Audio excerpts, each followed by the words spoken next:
আজকে এতক্ষণ হয়ে গেল, এখনো কেন বিলনীয় উদ্দেশ্যে গাড়িটা রওনা দিচ্ছে না? চলো গাইস এই ভিডিওতে সবকিছু বলবো। So hey guys, welcome back to my channel. তো আজকে আমি ডেলের মতো বিলনীয় উদ্দেশ্যে রওনা দিচ্ছি গাইস। তো গাইস আজকে কিন্তু অনেকটাই দেরি হয়ে গেছে, কিন্তু গাড়িটা ছাড়ছে না। তো ফাইনালি কতক্ষণ পরে ছাড়লো গাড়িটা। তো গাড়িটা ছাড়ার পরে আমরা বন করে পৌঁছে গেলাম। বন করে এসে কালীনগর এসে নেমে আমি দোকানে এসে পৌঁছে গেলাম। তো দোকানে এসে দেখো গাইস, এখানে দুইটা বাইক আর এখানে একটা বাইক, সবগুলির ইঞ্জিন খুলে রেখে দিয়েছে এক সাইডে, কারণ মাল নেই, তার কারণে এগুলো ঠিক করতে পারছি না। তো তারপরে একটা বাইক এসেছে, এটা নাকি টাচ দিতে হবে। তো এখানে টাচ দিচ্ছে, প্লাস আরো কিছু খারাপ আছে, তার কারণে ওইগুলো ঠিক করছে। তো এগুলো ঠিক করছে, তার জন্য আমি বসে বসে দেখছি, আর আমি তো পারি না, তার কারণে আমি কিছু করছিও না, ধরছিও না। তার এটা ঠিক করছে মালিকের দাদাটা। এখানে টাচ দিল আর এটা হাত থেকে।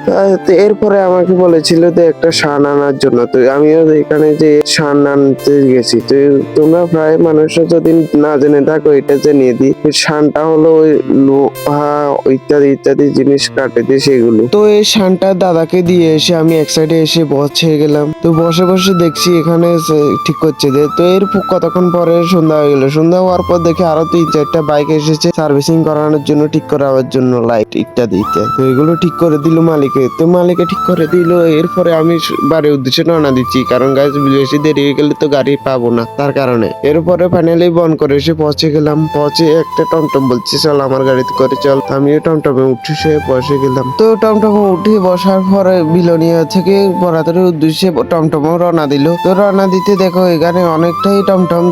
তো এরপরে আমরা সিধে রওনা দিচ্ছি বরাতের উদ্দেশ্যে। তো বরাতের উদ্দেশ্যে রওনা দিচ্ছি, গাড়িও চলছে। তো আমরা বনকর থেকে যাচ্ছি। এরপরে গাছ আজকে না অনেকটাই দেরিতে গেছিলাম দোকানে, আর আসতে সকাল চলে এসেছি, মজাই আলাদা গাইস। তো গাইস এরপরে ফাইনালি বরাতরি বাজারে এসে পৌঁছে গেলাম। তো বরাতরি বাজারে আসার পর আমিও নেমে গেলাম। নেমে ব্যাগটা নিয়ে বাড়ির উদ্দেশ্যে রওনা দিচ্ছি গাইস। তো রওনা দিতে দেখি আজকে বাজারে অনেকটাই মানুষ।